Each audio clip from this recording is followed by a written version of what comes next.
புதுச்சேரி பிராந்தியத்துக்குட்பட்ட ஏனாமில் பொங்கலுக்கு வீட்டுக்கு வந்த மருமகளுக்கு 430 உணவு வகைகளை வைத்து விருந்து உபசரிக்கப்பட்டிருக்கிறது. இது தொடர்பான கூடுதல் விவரங்களோடு இணைக்கிறார் செய்தியாளர் இளவமுதன்.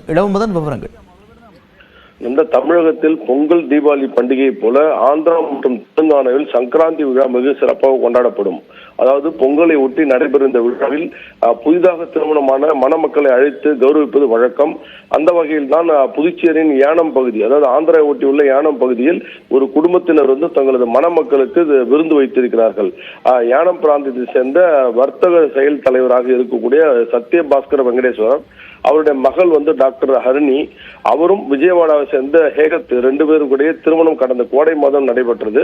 அந்த புதுமண தம்பதியர்களுக்கு இன்று சங்கராந்தி விழா நடைபெற்றது. வீட்டிற்கு வந்த மாப்பிள்ளையை ஆச்சரியப்படுத்தும் வகையில் 470 வகையான உணவுகளை வைத்து ஆச்சரியப்படுத்தினார்கள் அந்த குடும்பத்தினர். இவரோடு கேட்டபொழுது, நாங்கள் 4 சகோதரர்கள் கூட்டு குடும்பமாக வாழ்ந்து வருகிறோம். எங்களது குடும்பத்தை சேர்ந்த பெண்ணுக்கு திருமணம் நடைபெற்றது. மகா சங்கராந்தியை முன்னிட்டு அவர்களுக்கு இந்த விருந்தை வைத்திருக்கிறோம். குடும்பத்தை சேர்ந்த அனைத்து பெண்களும் உறவினர்களும் ஒன்று சேர்ந்து இனிப்பு வகைகள் மற்றும் பிடித்த உணவுகள் என 470 வகையான உணவுகளை வைத்து இந்த விருந்தினை வைத்திருப்பதாக கூறியிருக்கிறார்கள் இந்த மெகா குடும்பத்தை சேர்ந்தவர்கள். நன்றி இளவமுதன் விவரங்களுக்கு.